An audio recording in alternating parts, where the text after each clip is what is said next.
everybody. Hello. And we're back. This week we're starting on page 572 of Kabbalah for the student with item number 16. Thanks to Marcos for sitting in for us past couple of weeks. So this week's lesson will cover emerging phenomena. No, I'm just kidding. We did that last week a lot. So you can review the lesson then, but I'm sure we'll get more, hopefully, because it really does actually explain our path quite well. So I'm glad Aaron gets into it when he does.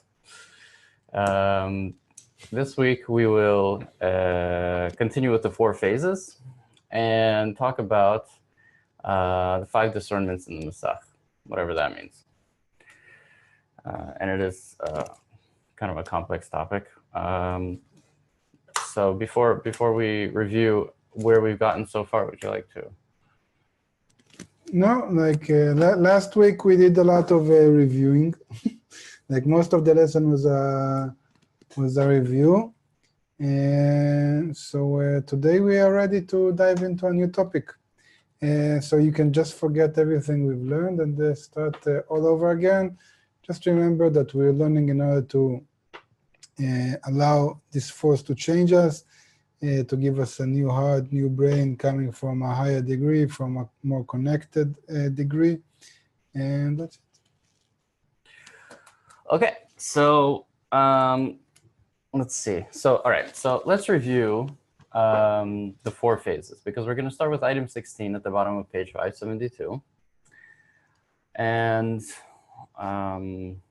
let's kind of review how we got to the allegory with the friends through the 4 phases of direct light or aspects. So okay, so we'll draw them this way today. We have first we have what we call the phase Keter, which is the thought of creation. This is the thought by the creator to delight the created being. In the beginning, the creator created the will to receive. This is the thought behind that creation of the will to receive.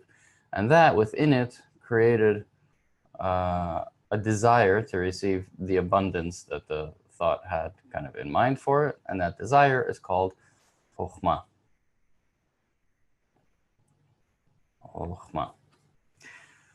Now, Chokhmah, being under the influence of Keter, the thought or the light, slowly changed its qualities and formed a new desire within itself to be like Keter, to also want to bestow.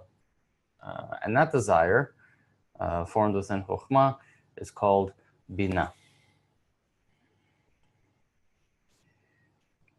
Binah. So Binah is the desire to bestow. In order to bestow, it also has the same job that Keter has, which is to create kind of a means of bestowing. And so far, it doesn't have that means. It has Chokhmah, which is the pure, like raw desire to receive the abundance. And it has itself, which is a desire to be like Keter.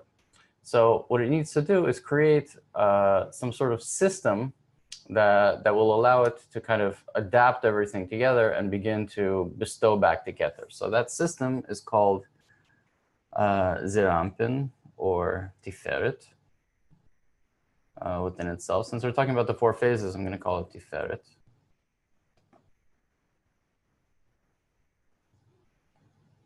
Tiferet. Oops. As we know, Tiferet consists of 6 other Sfirot, whatever that means. We'll get into that a little bit later. Tiferet is like an kind of a system, an adaptation, an adapter, an interface to the true desire that Binah will eventually use to be able to bestow back to Keter. And that desire that's eventually created as the result of this inside is called Malchut. And Malchut is the final desire that Binah kind of invented to engage in order to become like Keter. Okay, so what happens? So now all we have is is Malchut. Kind of Malchut takes over after this whole process and realizes that its intended purpose of being like the creator is actually the farthest away from its real existence at this moment. So it's kind of like the opposite of what it should be. So that's a problem for Malchut. So what it does is restrict itself entirely. So imagine this was all filled with light, including Malchut. Now only the outward, kind of the upper four phases, the upper three phases, Keter, Chokhmah, Binah, and Tiferet, yeah, 4 phases, including the root phase, are filled with light. And Malchut is devoid of the light after an action called Tzimtzum Aleph. That's right. Tzimtzum Aleph is the first restriction that we have. Here we go. Let's take our time to the corners, cut around the lines. Maybe we'll get an elephant if you connect the dots. Yeah. Stop giving it away. No, I'm glad that you're enjoying yourself, feeling the lines. Feeling the lines, because I know, like when teachers do this and stuff on the board, and then they miss a spot, it's like always like very frustrating. you know how it is. I never noticed. Yeah. So that's why we complement each other. All right, so this kind of represents Tzimtzum Aleph. What happened here is that Malchut is now completely empty. Oh, has there not been a sketch until now? Okay, Malchut is completely empty of light. It has forced it all out and has created a screen around itself. This screen is very important. This screen is kind of what we're going to discuss for the remainder of our path, Kabbalistically. This is what we need to create in ourselves, between us, in the group, between ourselves and our teacher. And we're going to talk about it in length, what this screen actually is, this Masach. And that's it. Okay, so in item 16, we continue referencing the above allegory between the two friends. So we should kind of do a really quick review of what that allegory is. Okay. So all right. So the allegory with respect to the 4 phases of direct light is goes something like this. So Keter is so we have in the allegory a host and a guest. The host loves the guest more than anything, more than even himself, if that's a defined concept. And the host wants to bestow to the guest. So Keter is the desire of the host kind of to bestow to the guest, or the host himself, which is equivalent. Chokhmah is the desire that's created in the guest, which is it's like the hunger. Okay, so the host implants hunger into the guest, and the guest immediately is filled with light, as we see here, all the way to the middle, and is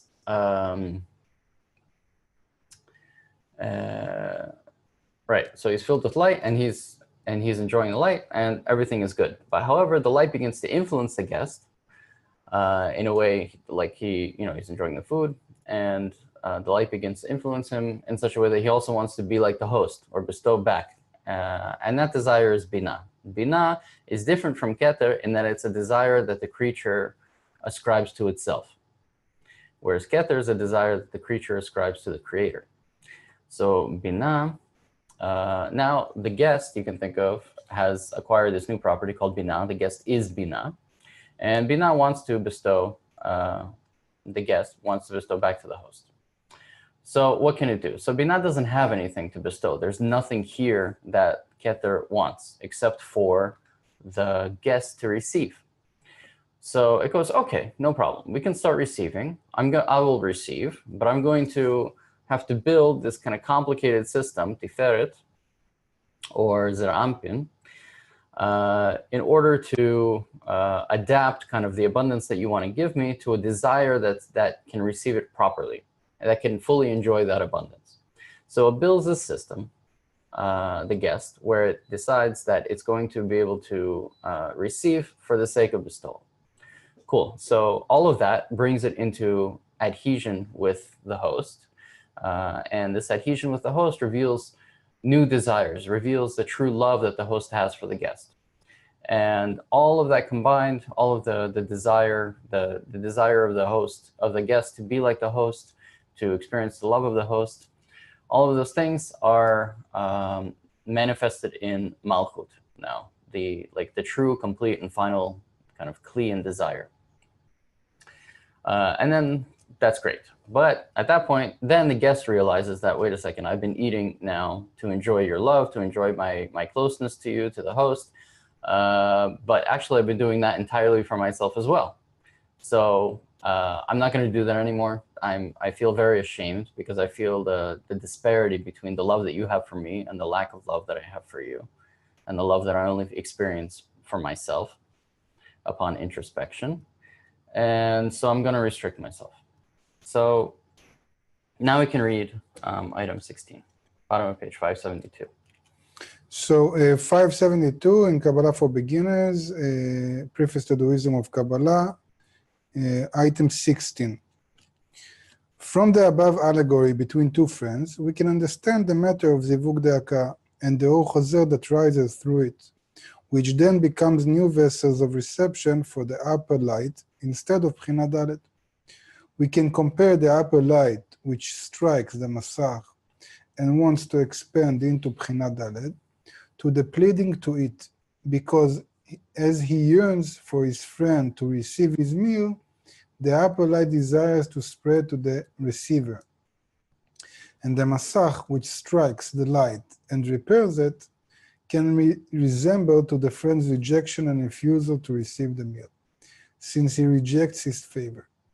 And just as you find here that it is precisely the rejection and refusal that become the proper vessel to receive his friend's meal, you can imagine that the Or Chazer, which rises by the striking of the Masach and the rejection of the upper light, becomes the new vessel of reception for the upper light, instead of Bchina Dalet, which served as the vessel of reception prior to the first restriction. However, this was placed only in the Partzufim of Gdusha, of Abiyah, not in the Partzufim of the Klipot. And in this world, where Bchina Dalet herself is considered the vessel of reception. Hence, they are separated from the upper light, since the disparity of form in Bchina Dalet separates them. For this reason, the Klipot are considered wicked and dead, as they are separated from the life of lives by the will to receive within them. Okay, so we'll set the Klipot aside for the moment, but so here we see that from the above allegory between two friends, you can understand the matter of Zivug De'aka and the Or Chazer that rises through it. And then the Or Chazer, the returning light, becomes the new vessel of reception. And that's it. I mean, that's kind of that's the whole idea. So what happens is that you have the light that is that's striking this screen. And then Malchut sends back kind of the wraps that light with reflected light, Or Chazer, clothes it with the intention to receive, with the intention to bestow back to the creator, and then receives within itself all the light that has now been kind of purified, receives the light that's into its purified vessels. And we're done. We're actually done. This is the end of creation. The creator has finished his task, and that's it. However, obviously we're still sitting here studying this article in the middle of the night or in the middle of the day. So obviously there's something still going on. So this process of using the screen to receive the light is complicated. It's a complex process. It's not just instant. There are actually some discernments that the creature has to go through, where even though from the perspective of the creator, this process is done and done, from our perspective, in our time, in this world, we still have a sense of time. And we actually sense the process of creation kind of as it's happening right now. Maybe not literally, because we have our egoistic kelim and whatever, but we can consider ourselves right now in the process of creation. So it's not like creation happened, over 6 days or whatever the thing is, however many years ago. We're in the middle of it right now. So the process is ongoing from our perspective. Okay, so one quick question that I wrote down when I was preparing for this yesterday is the following. So we have Malchut, which is the desire to receive, like the finished desire, and it restricted itself not to receive any light.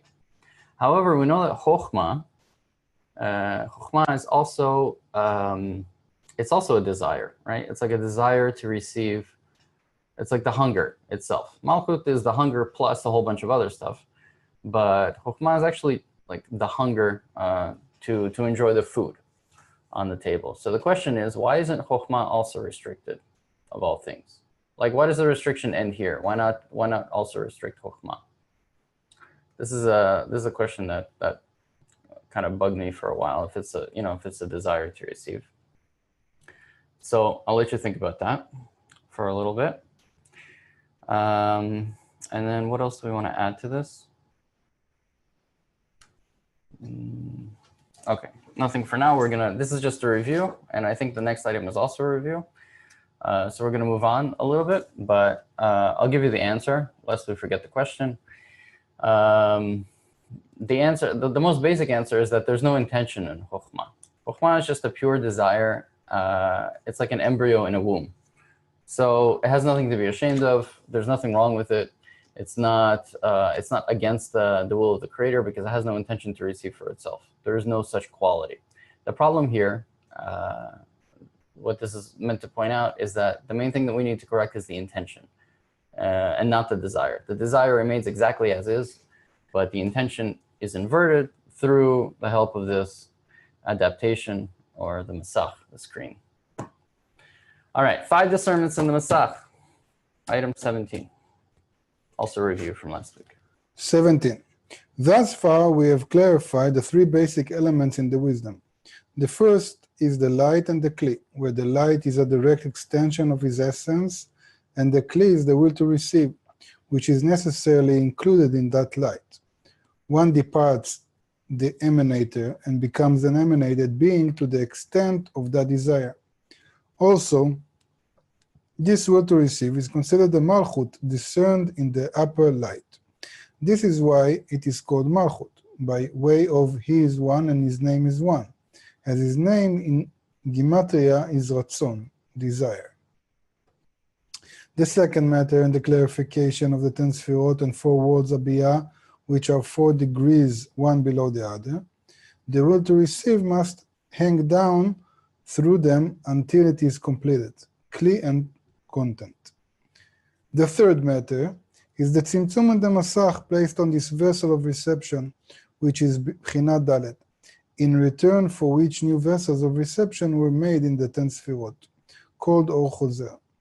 Understand and memorize these 3 foundations and their reasons as they had appeared before you, since without them there is no understanding of even a single word in this wisdom.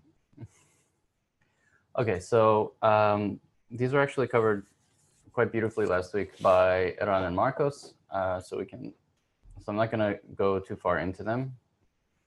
These 3 topics, I'm just going to write them down and briefly go over Tzimtzum and Masach.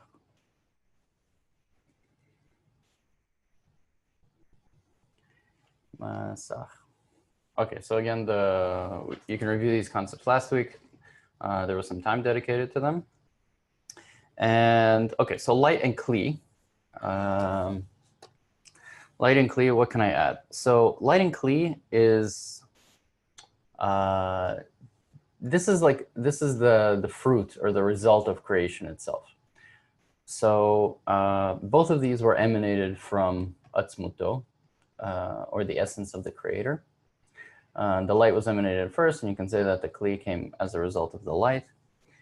And the creator kind of is the force that we perceive as our source. So this is the creator itself, like the engine driving all of creation, this light, this desire to bestow.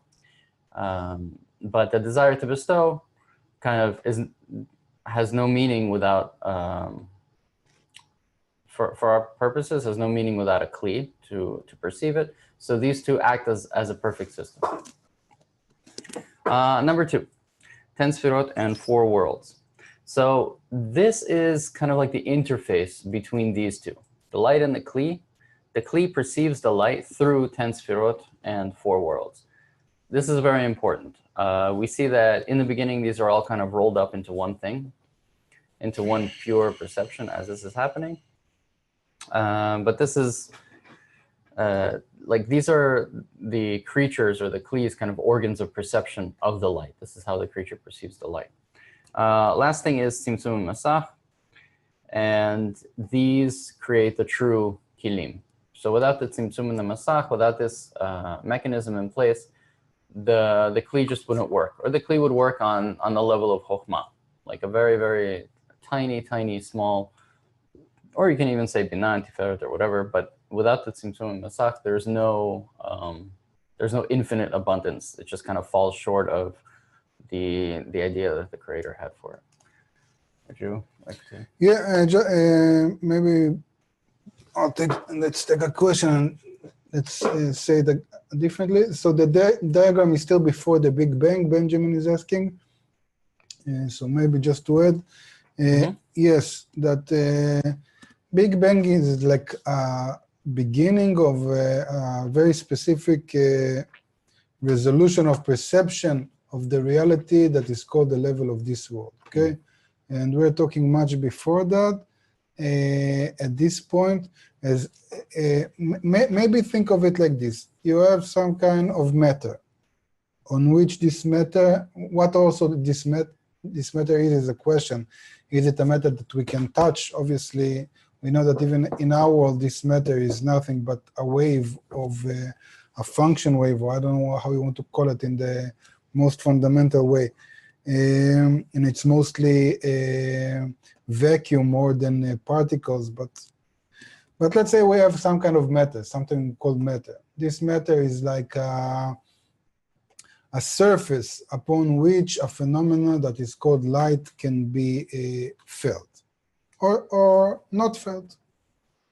So this matter, when it attains itself, okay, and let's say that this matter has some kind of point of something that can actually feel or understand or be conscious about what happens to this matter, okay?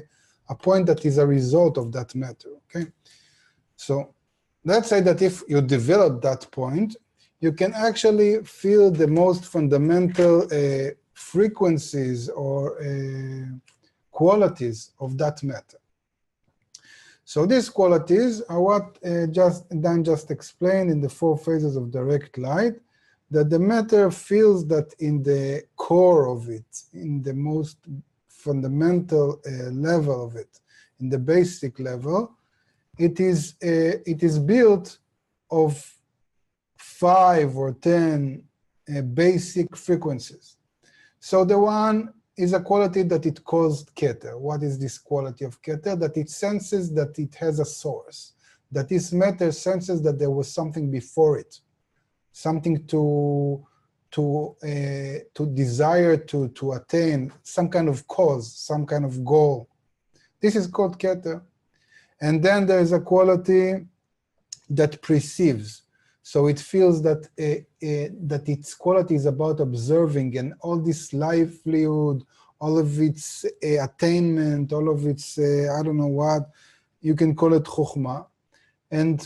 But this is not only that. It also feels that because through receiving it feels, or it is capable of sensing the source and the quality of the source, it determines that it has another frequency in it, allowing it to sense some kind of bestowing, of something that is higher than itself, something that is about connection of everything, not the fulfillment itself, but the connection between it all. So this is like Bina. And it also feels that it has a frequency or a quality that allows it to mimic. The matter can mimic or can, I don't know, להתחקות. Mimic, yeah. Yeah, mimic, okay, like, but when you want to say that it, Copy. yeah, like, but copying in order to be like it, like to internally be like it. Is there a word for that? Because mimic is like externality, in externality. Yeah, I hear what you're saying. Okay, so it's like a child wanting to take the upper example in order to be a grown-up. So I don't know the word for that. So this is about Tiferet or Zeranpin, what Dan said, that the capability to take all the process and to like go over it in your degree, or to build like an internal pattern that is mimicking the external pattern in order to understand it better. Okay, so you are capable of building an eternal model of something that is outside of yourself. And from all of this together, there is another frequency that we call Malchut, which the creature or the matter reveals it as the essence of itself. That the essence of itself is not just observing, attaining the connection, or mimicking. The essence of itself is to be the center of reality, to hold these all frequencies, but to hold them in order to serve its own self. This is when the intention starts to be. This is where the shame, what Dan said, the difference between the creature and the creator start to being revealed. That all of these frequencies are served in order to observe everything, to suck it all in. Okay, so this is like the frequencies of the matter. And now when there is an understanding that it's all in order to observe it all, we can start talking about an intention, okay? And here, for the first time, there are two options of this expert point that feels or understand what happens in the matter. Either you relate all of these frequencies, all of this reality, everything that is being revealed, either you relate this reality to oneself, meaning that you determine that it's all for oneself. The expert point is like the cause of it all. It's like the goal of it. The goal of creation is to feel itself. Or you want to relate it all to the creator, meaning that that I don't have anything, like I'm just an expert point. All of my sensations, all of these frequencies, all of this matter, all of these attainments are not mine. I'm just observing it all, and it all relates to the creator. It all comes from the light in order to realize the light. Okay? This observation, is it for myself or not for myself? This is called the restriction. The ability to disconnect this expert point from everything that happens and to determine that this reality is not my own, this is called the restriction. I'm restricting the self, the intention to receive, meaning the fact that everything that is being felt is my own. In the allegory specifically is not about the four phases of direct light. The four phases of direct light is how the matter is being built. The allegory specifically is about the masach and the reflecting light, meaning that the ability of the guest to relate the hunger, not to itself, but to say, for me, I don't eat anything. The hunger is not my own. The hunger is only an instrument to give to the host. It's like the desire of the host to give me is being felt in me as a hunger. So now I'm willing to receive the food, but in order to give contentment to the creator. So this, the action of disconnecting itself from the hunger or from the old situation This is called the restriction. And then determining that all of this context, all of this, how do you say? Context. Really Yeah, works. but no, but tifora, how do you say? Like you have all this scene, like in a movie, you have a tifora, you have the background, you have all the setup. Mm-hmm. So all of this scene, all of this setup, all of this reality is not my own. It's for the creator. It's in order to reveal it. It's for the host, in order to give him contentment. This is called the reflecting light, okay? Okay, so why is this important? Okay, and just to add another thing. Also, what we also said about the words of Abiyah and our words and the klipot, it's the same matter, okay? Maybe it will be easier for you. Later on, for surely it will be easier for you. I don't know if now, but at least you'll hear it now, that if you look on all of reality as this matter, this basic matter, we call it Malchut Ein Sof, that doesn't change. And this is the only thing that exists.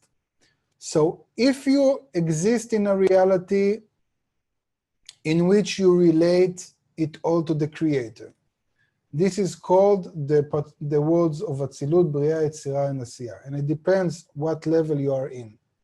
But if you are capable of restricting oneself and relating it to the creator in order to give him contentment to a certain degree, you are in these worlds.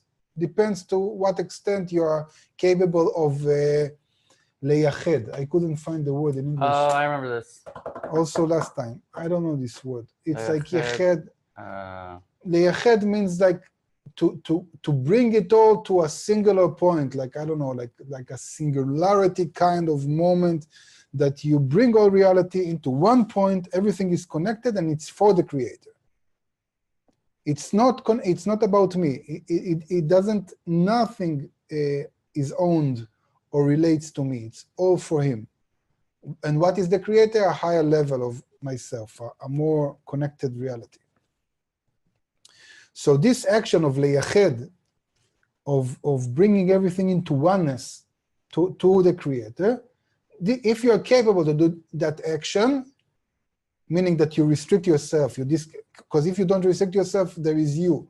So there is no oneness, there is already two, the creator and you. But if you are capable of doing that, meaning you are capable of building a screen, a masach, and that's why Dan said that masach is the whole issue, as we'll learn now. If you're capable to do that to a certain extent, you are somewhere in the worlds of Abiyah, of Kedusha. If you are incapable of doing that, then it depends. If you are incapable of relating the reality to the creator, and you don't reveal the creator at all, you just sense yourself, this is called our world. And this is what we talk about the Big Bang and whatever. This is our world. It's a world that in which each one feels the whole reality is his own. He's the center of reality. Everything is in order to be observed by him or her. And you don't sense the creator. And if you sense the creator and you still try to observe it to oneself, to receive it all, this is already called klipot. Okay, that's in general. Okay, we have That's a great distinction. We have a suggestion for words. Culminate. Yeah. By Linda, which refers to what? That culminate is like related to a process, almost like a whole bunch of things happen, and then finally it culminates in. Okay. So like clouds gather and it culminates in rain. Okay, so this is like bina. Okay, this is like a connection. Okay, so chokhmah is about discernment, is about sensing and discerning everything in reality, having different flavors, and bina, the quality of bina, is about culminating. These words, maybe they'll accept me into Harvard. Converge. No, I'm talking about learning these words. Oh, like, the next thing. No, but no, I just read now that Harvard had some kind of that if you're a son of a politician or something, then you get in. No, it was a joke that they'll get me into Harvard because now I know these words. But, they won't. Because you do really well in your high school. Yeah, I have bad connections and Okay, converge is about what? Converge is like multiple things coming together. Okay, so it's very similar to culminate. I Okay, think I would add unify. unify. As le'echad, to become one. Yeah. But in the deepest sense of the word, as in not just everything around us becomes one, but like it's including the creator, basically, and that everything is the creator, that we unify everything into one thing, and that one thing is the creator. Okay, so yeah, so you need to think of all of these as coming together. This is not simple. Hey, this is also Marcel asked, how can we be in that frequency? Is there a method? We don't want to be in a specific frequency. Like we have results from these frequencies or from this, we don't call it frequencies in Kabbalah, we call it qualities, okay, or sfirot. So we have implications of these sfirot or qualities in our world also. So each one of us has a desire to realize one own, okay, to be a unique, okay? So this comes from Malchut.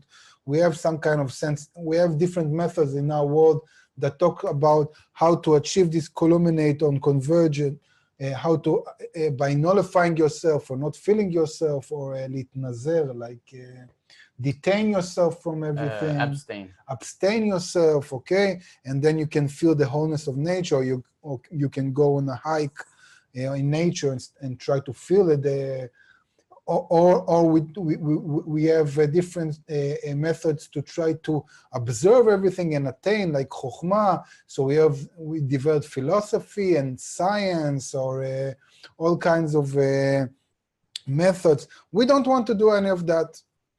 That would be in our world. This won't solve anything because our root is higher than that. We need to attain, and this is much more complicated. We need to attain the connection of its all, the complete structure. And this cannot be attained in each and every one of us. And this is what Kabbalah says. The whole problem of humanity is that each one of us tries to connect it all in oneself.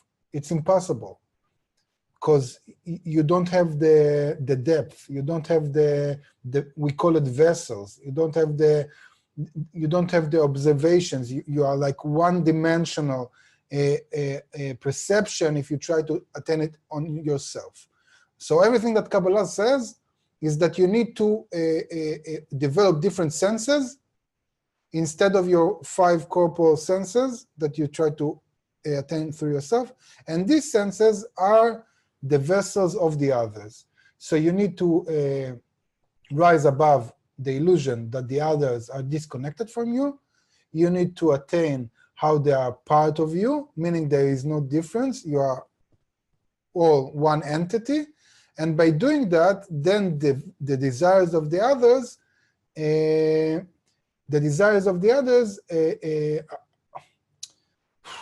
what's the word? The desires of the others are for you as are being used by you. It's already not the you that it was before, but are being served, not served. What's the word? Leshamesh, no?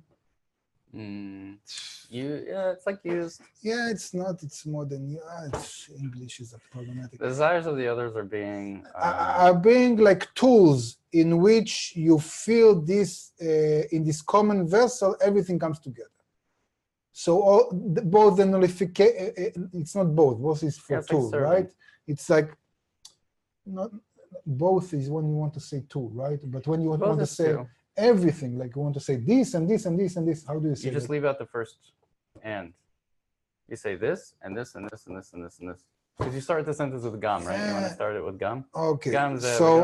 So if you build this entity in which you nullify yourself that was given for you naturally from birth, and you connect to the others, and through this connection of the others, you want to attain this unified reality. In that, you have so many internal paradoxes or so many contradiction forces that all these pressures in this context or in this situation are pushing you like something that wants to pop up of something that Like a ping pong ball in water. Yeah, ping pong ball in the water, like I don't know, like הגרעין של הזית, how do you say, like What? גרעין, how do you say גרעין? Seed. No, not the internal part of the olive, you know, that you don't eat. The pit? Pit? Yeah. Yeah, so it like pops up, or like popcorn. What? When does it pop up? I don't know, just imagine that. I don't know. You're eating olives? No, I'm not saying that it really pops up. I'm just saying that imagine it like you're pressuring it and it's like popping up. Oh, and you okay. When you're like squeezing it, okay? Usually there's like it pushes out with them. Dan, it's not a practical example. It's just like a metaphor, okay? It pops out. Pops out. Take popcorn, You're okay? eating olives, but So popcorn, okay? So it actually pops up. yeah, okay? it does. It does.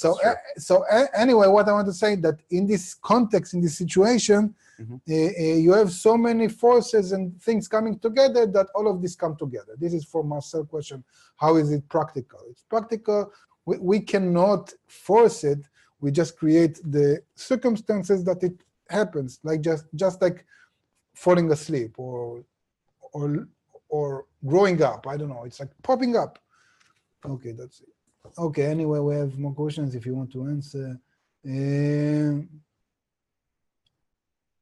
Our qualities, sphirot, sensations. No, sensations and qualities are just like, we're just using our words in order to give some flavors to that. Sphirot in the most, the right definition for sphirot is a different combination of a certain combination between light and vessel.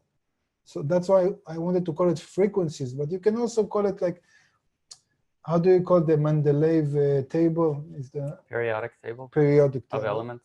Yeah, so periodic table of elements. In the end, it's all the same elements. So in the end, you have atoms which are built from protons, bosons, and whatever. And sure. Yeah. So it's in the end, it's all the same. We just want to, in a certain resolution of reality, we want to divide it to different properties. Okay, so this is like the sphirot. In the end, it's just light and kli.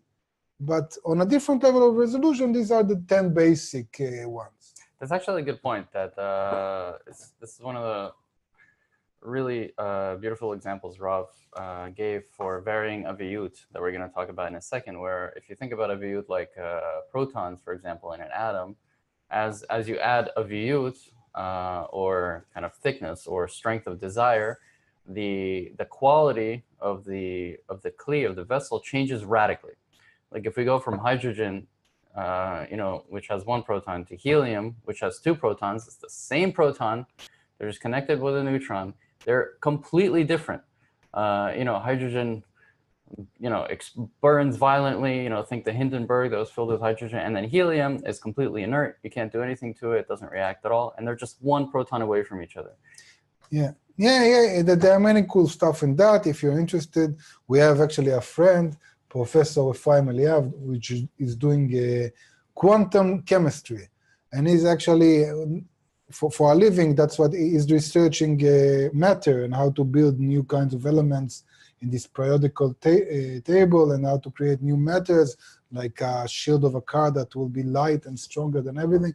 So he has a lot of allegories and explanations, how also in the matter level, the photons are the ones that connect through bosons the different elements, and it's very similar to how we only connect through light.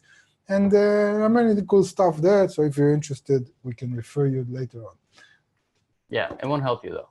No, it won't help you, but he's really into making scientists, not only him, there are a few friends that are really into showing scientists how Kabbalah is a science. I gave up on scientists.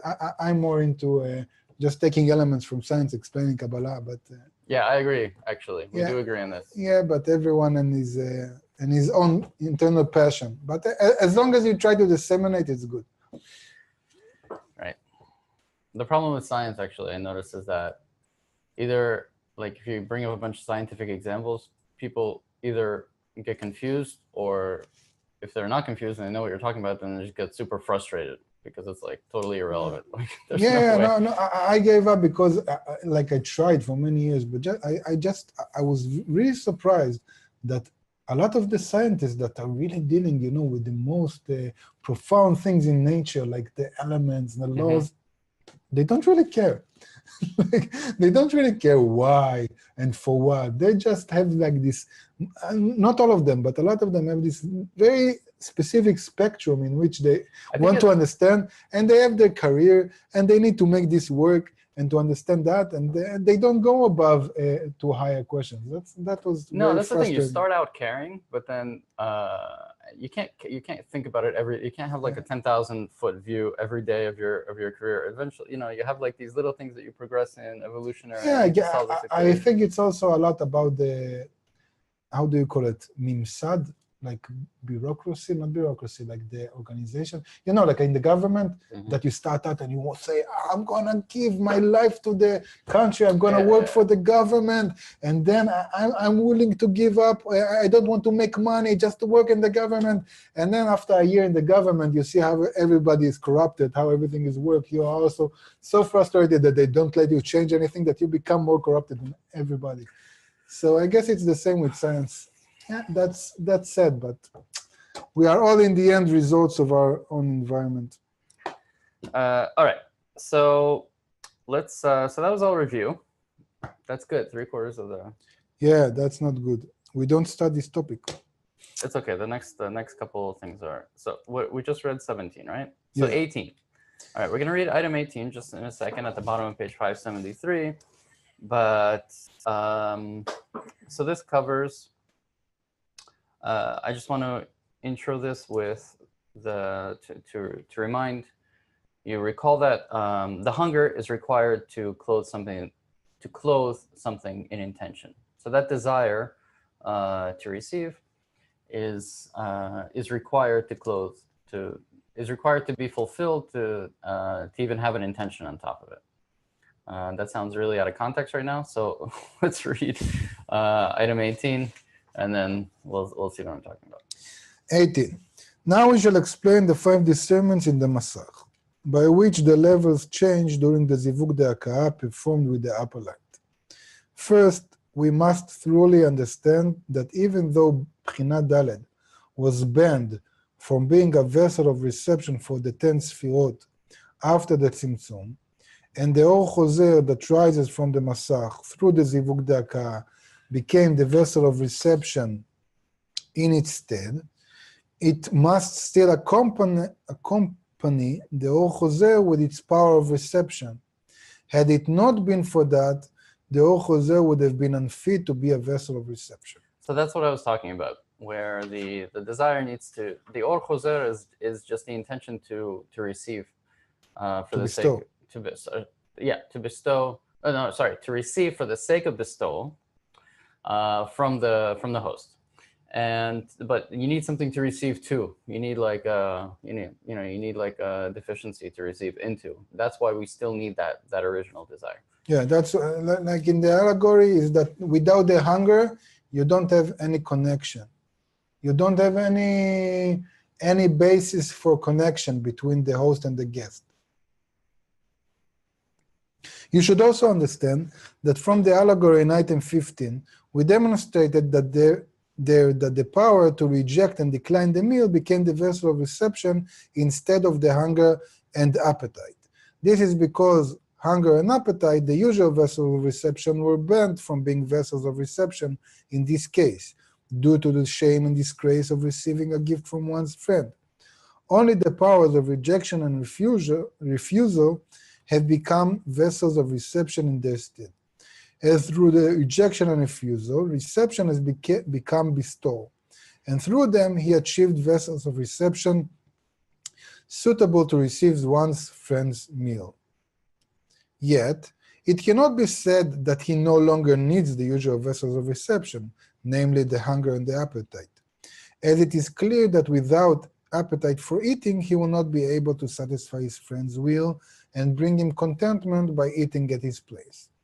But the thing is that the hunger and appetite, which were banned in their usual form, have now been transformed by the forces of rejection and decline into a new form, reception in order to bestow. Thus, the humiliation has been turned into dignity.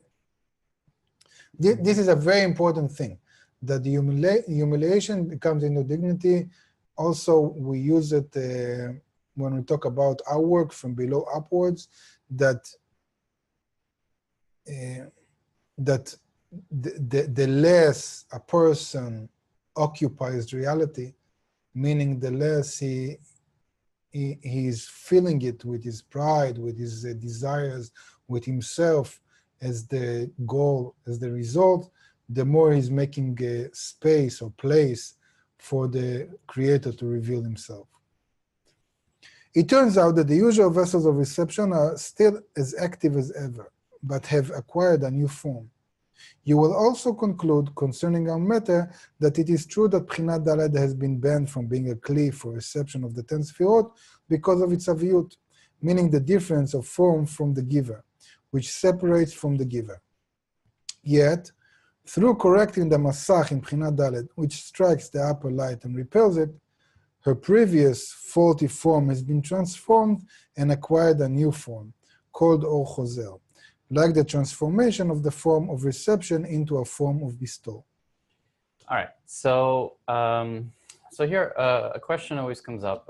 What does it mean that Or Chozer clothes the direct light? And this is truly a profound concept, and it takes a really long time to think about it and to understand, and to think that you understand, and then keep thinking about it and realize you don't understand, and so on until you experience it. So what does it mean that the desire remains active? The same kelim remain active, but now they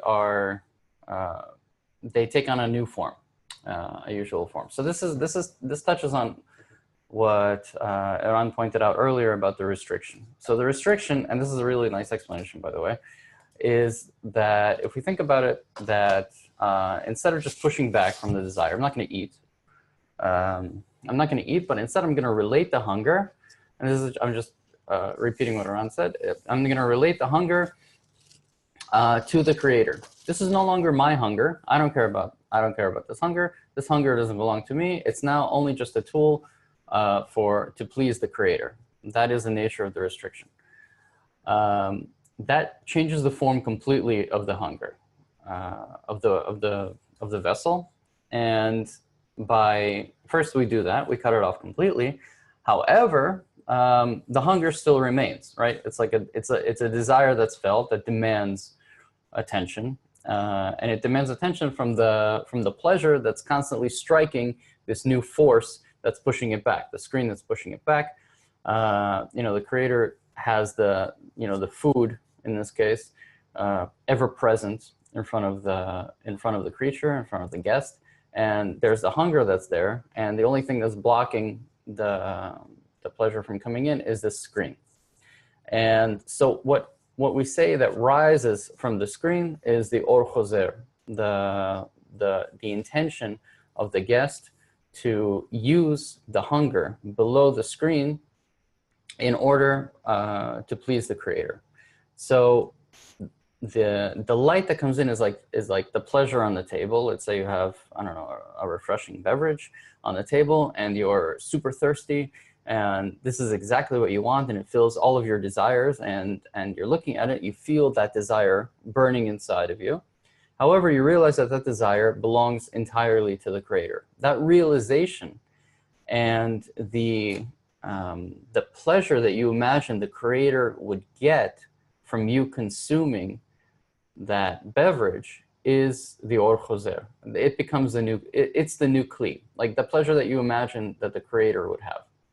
So you take that same exact item, that food, and you wrap it now in intention. You clothe it, and this concept of clothing comes back again and again and again in the whole wisdom of Kabbalah, because this entire this entire process, the 10 Sefirot and the 4 worlds and everything is just clothing. You're clothing all of these concepts, and this is also clothing, right? Like in this diagram, we have like from the outside in anyway, like the circle diagram. I won't make a big deal out of it. The clothing you always have these concepts kind of clothing each other, wrapping and adding and adding and adding, augmenting, you can say, on the outside. So now this raw desire has been augmented with an intention. I hope that's clear. If that's not clear, please. Yeah, I think it's very, if you think of its implications in our world, so it's the same. Also, a person in our world, in difference from animals, you say indifference, like as opposed to animals, because of the sensation of shame, like unconscious shame, he's clothing himself. And also in our world, the clothes are more important than the person, because if we're all naked, we all look the same. But the clothes say who you are. Yeah, all these brands. If you go to work, you dress somehow. If you're an actress, if you're a businessman, if you're a politician, I don't know, each religious sect has its own kind of clothing. So also in our world, it's a lot about the clothing, and it comes from spirituality and the fact that on a human level, meaning on the desire to attain the upper force, you must not use your natural vessels, but build upon them. So let's talk about, let's read the next paragraph and then talk about Aviyut. And we'll get to some questions. We have like questions, yeah. And this is just text. Today we didn't say questions. Yeah, we'll do that right after this. The content of its initial form has not changed. It still does not eat without appetite. Similarly, all the Aviyut, which is the force of reception in Bchina Daled, has entered the Or Chozer. Hence, the Or Chozer becomes suitable for being a vessel of reception. Therefore, two discernments must always be made in the Masach. 1. Kashiyut, hardness, which is the force within it that rejects the upper light. 2. Aviyut, which is the measure of will to receive from Bchina Daled, included in the Masach. By the Zivug De'akah, through the force of the Koshiyut in it, its Aviyut is turned to purity, meaning reception is transformed into bestow. These two forces in the Masach act in 5 discernments, the 4 Bchinot, Chokhmah, Binah, Tiferet, Malchut, and the root called Keter. All right, so let's just write down these terms. Kashiyut. Kashiyut. This means hardness. Yes. And Kashiyut is the force that rejects the upper light. The force rejecting or repelling the upper light.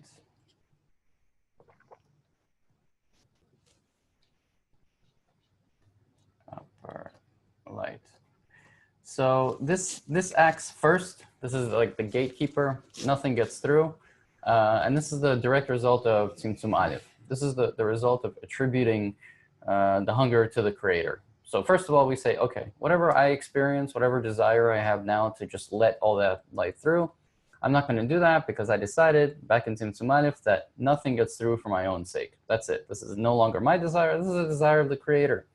And my job now is to fill it as much as I can for the sake of the creator. To the extent that it's not for the sake of the creator, all of that pleasure remains outside of the desire. That's Kashiyut.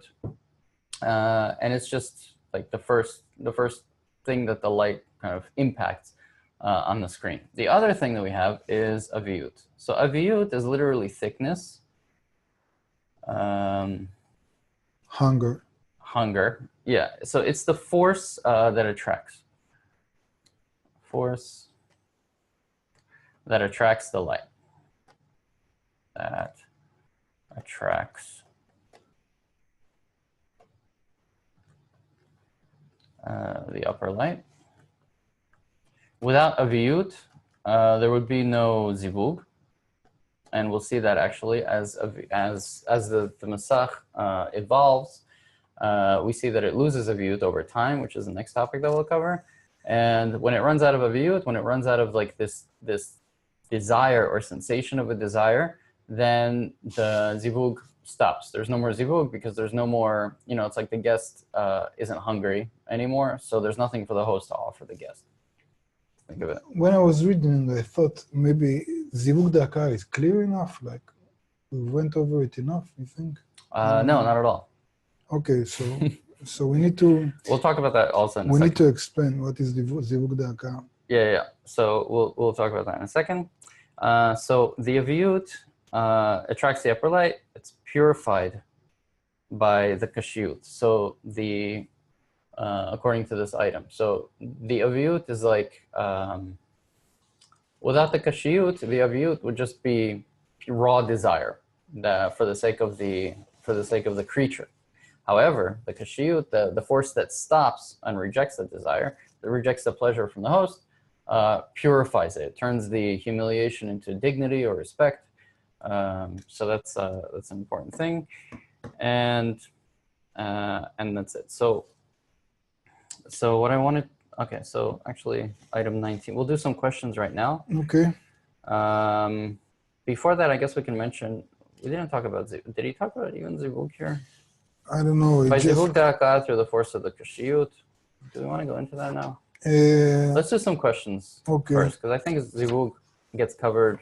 The concept of a zivug is just this whole the concept of the light hitting, touching, like interacting, interfacing with the masach, the screen, and then bouncing back. Zivug da'aka is this whole process. So it's resembled. It looks something like this. Usually when we depict it, we depict it like this. Like this is the masach. Masach.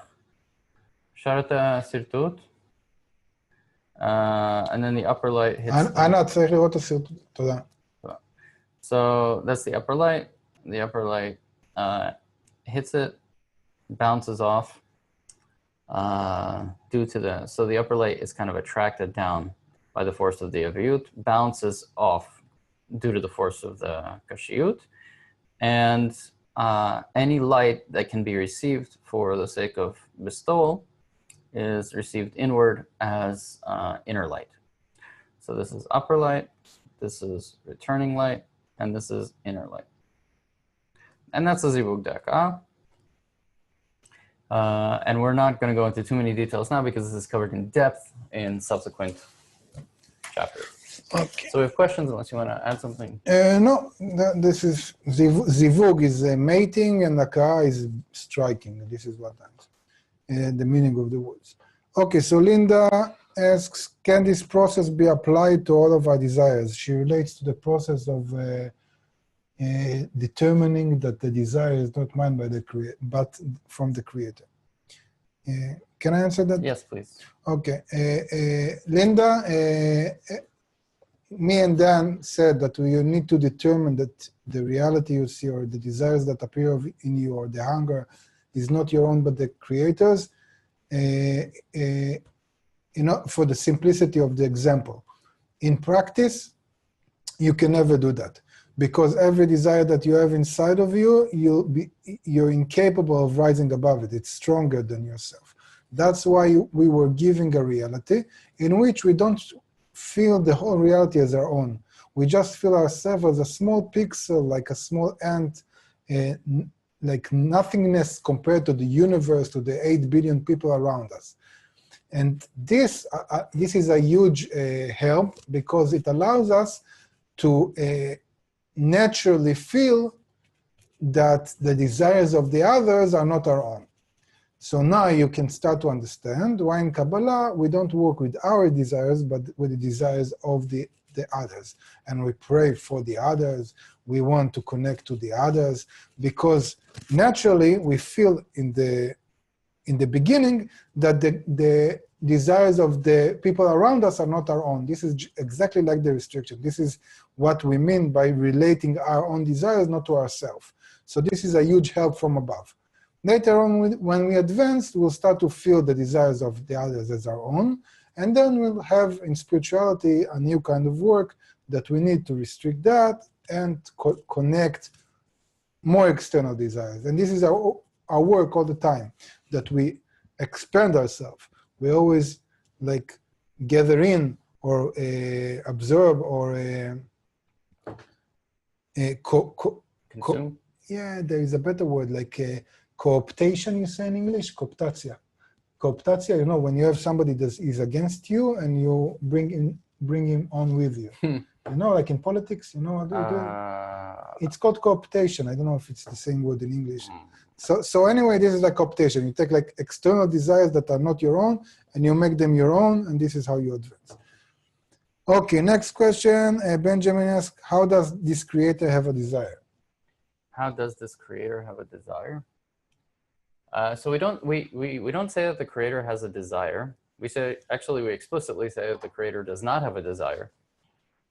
Even though we say the creator is the desire to bestow, the word desire itself kind of points to a deficiency. And a creator explicitly does not have a deficiency, meaning the upper light is not deficient at all. This relates to the fact that it's unchanging and perfect and whole in its immutability, kind of unchangingness.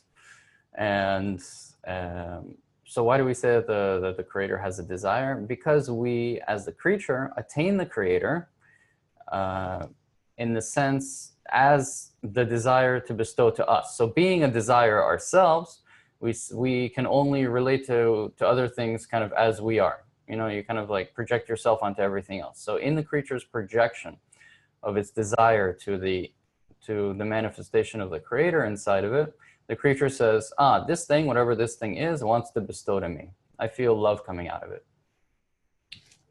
Lucian is asking, what is the difference between Or Yashar and Or Elyon? That's a great question.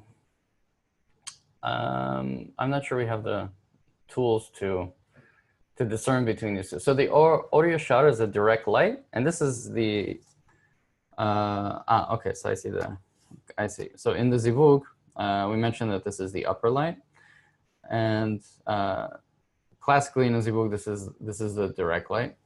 Okay, the upper light that comes down, or it hits the Masach is the direct light, and then the reflected light is the Or Choser, is the light that rises back. Or Elyon is upper light, and it's kind of a more general term. I guess you can say any light that comes from the creator is the upper light. You can also argue that it's Or Yashar, but I don't know. Do you want to? Yeah, no, upper in Kabbalah is everything that came before you, that is a higher state of the current state of your own. And Yashar is only in Zivug Da'akah when you try to discern a light that you engage with directly and a light that you don't engage with directly. Also in our world, everything that is related to reception is direct, and everything that is related to bestow is indirect. So if you're not receiving what you need, oxygen, food, sleep, you immediately pay for it in pain. Nature immediately, directly enforce you to attain the process or the object. And if you in bestow, nobody attains you. So you can connect to others, you can disconnect from others, you don't feel anything in that directly. Okay, so we have Ben asking, this is the last text question, maybe later we'll do. Does the creator have an intention, the thought of creation?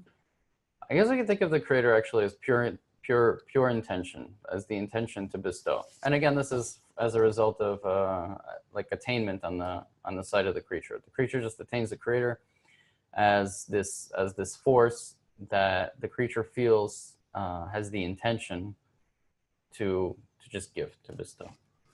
And that's actually that intention is that thing that the creature wants to take upon itself and be like, to have that quality, because it raises it to the quality of the creator. Intention, maybe it's better to understand. Intention is like determining what is the central point of existence of reality, what is the goal, the cause, and the purpose of reality. And then there are two options. Either it's the self or the creator. And for the creator, there is only one. It's the creator, meaning to fulfill everybody through bestow. So this is called an intention. Okay, I have a question. What does it mean M4 in the beginning of the names? What? You see Ben and Lucian had M4. Is this like a certain class or something? I don't know. Are they on a squad of anti-terrorism kind of government operation? I don't know what is group number. Group number. Okay. Young okay. group. Okay, great. Okay, good to know. Thank you very much for explaining that.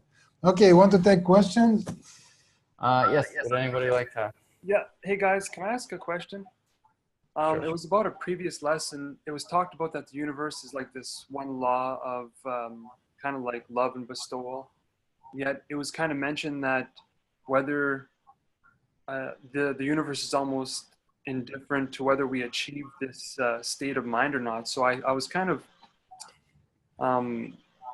torn there because I thought that the universe or the creator wants us to actually get to bestowal and is not indifferent. So how can you guys say that the creator was indifferent? And I'm like, well, that doesn't make any sense because the creator is the good that does good. So wouldn't he have any kind of intention to actually want us to get there as opposed to be so indifferent as I heard in the previous lesson? So if you can just clarify that up a little bit, that'd be good. Thank you. Yeah, no problem. I remember this from last week's lesson. This is in response that the universe doesn't care about you. It has its own agenda. And I think if I can interpret what Iran was saying, is that the creator of the universe doesn't care about your ego. Your ego is this animal, this kind of will to receive for itself, to fill all available space, like a black hole, just to suck everything into itself. Whereas the creator, this process of creation that brings us to the final correction of infinite fulfillment, is just like a bulldozer that just will roll over all, like, anything that stands in its way. And it's more like, I don't even know, like a freight train, just like this unstoppable force. The entire universe is acting in this direction. And what it doesn't care about is, our hang-ups, our kind of our what do you call those? Complexes, these kind of things, like, like whatever, like small egoistic issues we have, the universe just kind of rolls over them through the same pain that we mentioned earlier, until it like flattens it out nice and smooth and purified and perfectly for the sake of bestowal. Yeah, you don't understand how deep your question is, Benjamin. I like all the article. I would recommend you to read the article "The Peace" by Bala Sulam. All this article is about this point. All of the contradiction of humanity is about this question. If there is a good force, how can it be that we suffer? Because we unconsciously have this natural understanding that, hey, if there's a creator and he's good, I need to feel good. Yeah, when you go and you say somebody have a happy new year, you tell them, I want you to get married and to have money. And you don't come and you say, statistically this year you'll get divorced, you maybe have cancer. We really have this very naive attitude towards the world that we deserve, all this new age. I deserve to be happy. I deserve to be that. Until nature comes and poof, show you what you deserve, that's why it doesn't hold so much of this positive psychology and this stuff, because there are good discernments there, but in general, this egoistic approach will only cause more pain.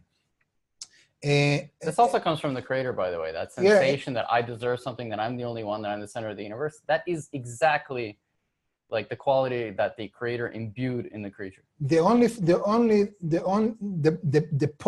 exact point there, the exact discernment is that I deserve, or what needs to feel good, or what the creator relates to, is not the individual self, okay? It's not the individual self. If you remember this, it will save you a lot of agony in life and in Kabbalah, because also in Kabbalah, one of the holding forces of a person is the self-pity. The question of, why do I deserve this? Why do I need this? I remember when I was in the young group, we had this huge discussion. If I already started learning Kabbalah, and if I already want to come to the Creator, why does the Creator make the bus late and so it didn't come to the lesson, okay? So, and I'm making it as a joke, the person asks much more profound questions.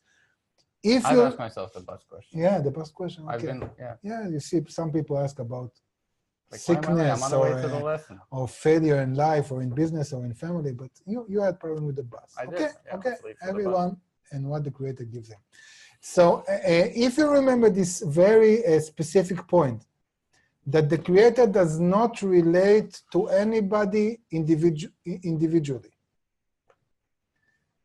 If you remember that the creator only relates to you through the system, meaning it relates only to the system, and only according to how useful you are or not, how you are sensing the system above yourself or not, how you're relating to the system, to the general system, to the creation as a whole, and not to yourself.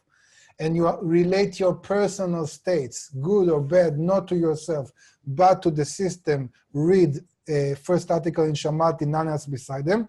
This is the article that, at least when I was a beginner, we got to read every day for the first year and a half of our studies. So that article in this book is called Divinity in Exile? No, none is beside them. Why? But it's called Divinity in Exile. Oh, really? 180 on page 189. So anyway, this is a main principle, and that's why we say in Kabbalah usually the creator doesn't care about you, to help a person rise above this self-pity of this very childish question of why me. It's just like a child, you know. Believe me, I have 3 sons. To get over this point that he thinks that everybody's against him and everything is going, and he's taking everything personally. And if he fell and he got hit in the head or in the leg, he gets emotionally, how do you say Insulted. Insulted? Yeah. להיפגע רגשית? Yeah. He takes it personally, like, you know, you fell. What do you want? And now he's crying, not because he feels the pain, but he really personally feels that now reality came up on him and personally made him something bad. And everybody is good, and his brothers are good, and the friends are good, but he personally gets a very specific attitude from reality. And when we grow up, we keep it exactly the same.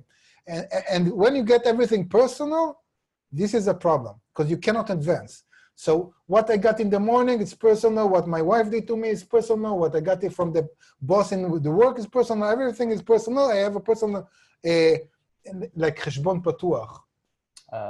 Like an open, like a tab. Yeah, like I open tab with the creator, and I'm going to show the creator, I'm going to get him right, I'm going to get the creator on his knees, I'm going to prove him wrong. And a person is like Don Quixote, you know, wasting his life fighting תחנות רוח, windmills, and just suffering like a dog. And this is just suffering, and no benefit of that except of coming to a point that you say, okay, I give up. You won, let's think what we can do. Okay, so this is called that the creator is humiliating everybody, that the creator's pride is stronger than any pride in the world. There are many sentences of Kabbalists that tell you about this fact, that if you go like this, the creator will break you very, very profoundly, and sometimes you need to break. In the end, you'll break, because you cannot advance without the... Okay, so to sum it up, the creator wants to bring us to a perception of altruism as opposed to egoism, to be able to perceive and feel. Yeah, but how do you translate altruism? If altruism is you giving good to others, it's not about that. It's not altruism in that sense. We call it bestow because it's about connecting to others, meaning not relating to oneself. Meaning altruism in the sense that not you stays Benjamin and helps others, but the concept of Benjamin now changes. Just like think of if you're married and you have kids, so now the concept of Benjamin as a father is different. You don't live for one own. You don't feel your reality only through yourself. You already start to feel your reality through the family. You already start to feel reality like a future, through the future of your kids. Okay, so like it's Ben plus one, like myself gets bigger. It would include, like, say, Dan, like it would be Ben plus one, then Ben plus two, and you'd go through higher and higher levels until you actually include all of reality as yourself. Therefore, you wouldn't perceive like an individual cell as I would be, but you would start perceiving the entire thing as yourself. Yeah, don't get me onto it. Last lesson, I've wasted 15 minutes on that. But in the end, yes, you're rising to a higher level of synergy. You start to sense reality as something more connected outside of your animal self. That's how we talk about unifying before, that concept of unifying or culminating. By the way, the article of the piece that was mentioned earlier for this question is on page 261 of KFS, if you want to look at that. But I do want to take 5 minutes just to give a preview of some items from next week. So they'll sink in just a little bit. We have trailers. Yes, This is like Hollywood. Super exciting, unedited. Yes. So 2 items from next week, items 19 and 20. I'm gonna read through them quickly. There's a ton in them. It's kind of very tabular information that we'll see, and then that's it. And then we'll get back to questions if we have time. Hopefully this will take about 5 or 6 minutes. So I'm just gonna read through them quickly. Item 19 on page 575. So we've already explained that the first 3 discernments are still not considered a kli, but only Pchina Dalet is considered a kli. Still, because the first 3 discernments are its causes and induce the completion of Pchina Dalet, once Pchina Dalet is completed, 4 measures are registered in its quality of reception. So let's take a look at this diagram that we drew in the beginning.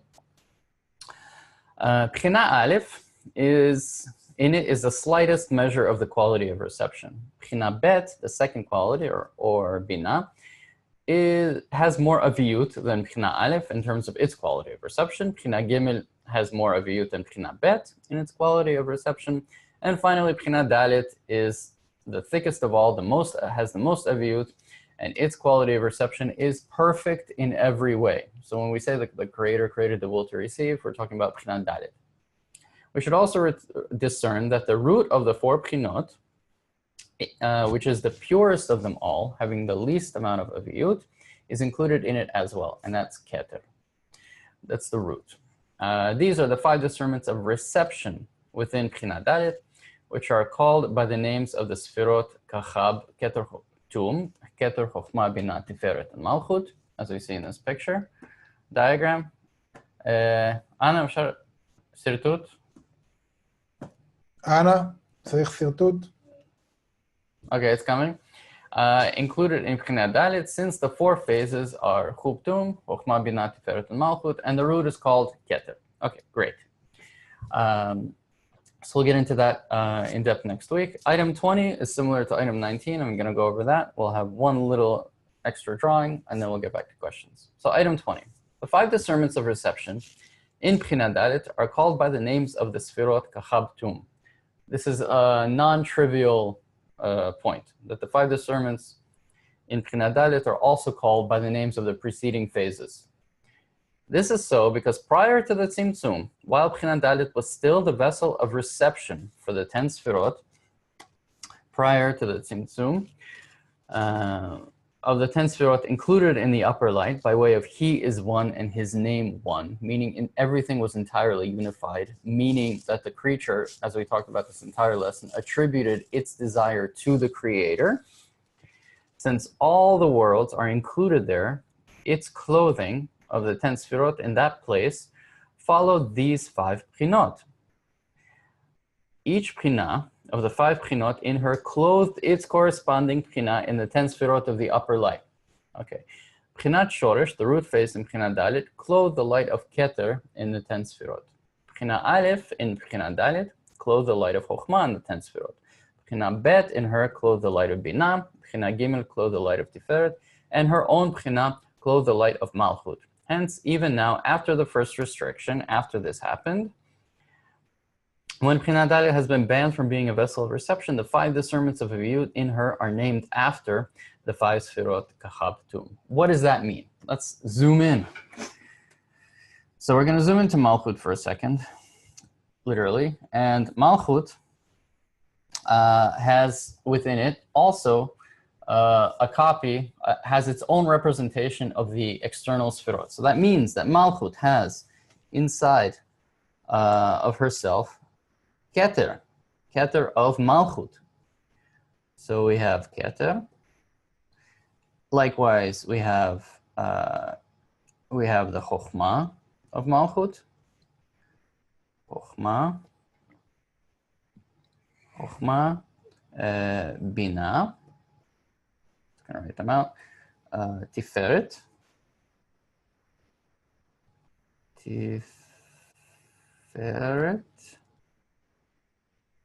And Malchut.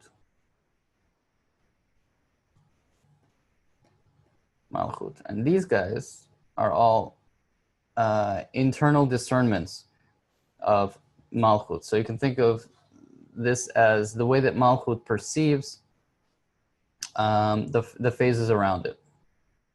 And when we say, okay, now I can zoom back out. All right, so now when we say that, okay, so now when we say that each Pina of the 5 Pinot in her clothed its corresponding Pina in the 10 Sfirot of the upper light, we're saying that inside of Malchut, Malchut perceives the upper Keter inside of its own Keter. Okay, so the upper Keter is perceived in Malchut's Keter. The upper Chokhmah is perceived in Malchut's Chokhmah, is clothed in it. Upper Bina, same thing, in Malchut's Bina. In Bina de Malchut, we say. Tiferet in Tiferet de Malchut. And Malchut is perceived in itself, whatever that means. We'll leave that as an exercise for the reader. And that's what I wanted to do. That's it. This is like a trailer. This is like a bloodbath. Yeah, that was horrible. Yeah, you're very brave of going into that 5 minutes to the end. No. This is only for next week. This will be covered in depth next week with many wonderful and flowery, beautiful explanations. Okay, I have 2 minutes. You want So to that's take... it. Yep. Okay, so announcements? Yeah, sure. Okay. Okay, so we don't really have announcements, so we'll improvise. Mm-hmm. No, but Thursday you have the regular lesson, because last time there was this great congress, right? Mm-hmm. On Sunday there is this meeting of friends with afterwards the meeting of the young group, and we'll be here next week. Details about the retreat we didn't get yet. Maybe you received. If you did, please tell us. If not, we'll update you when we'll know. It's like in October or something, right? Yeah, I don't know. We just had something coming up. There are rumors, gossip. Okay, so we'll see. And so when we'll know, we'll tell you. And if you know, you'll know. If you know, you tell us. That's it. Next time we'll take it from item 19, right? From item 19, yes, page 575. Okay. Len says my head hurts, but thank you so much. Oh, that's good. That was the... Yeah, I hope it's not us. Yeah, I'm sure it's not us. Yeah, if it's us, maybe next semester we'll offer the Kabbalah books to sell with the books and Advil kind of. Yeah, Advil. Yeah, so you get the book with Advil or something for the head. I think we can prescribe some water. Yeah. Okay. Just so stay hydrated, folks. So it was a great lesson. Thank you very much. Stay connected, and we'll see you next week. Bye, everybody.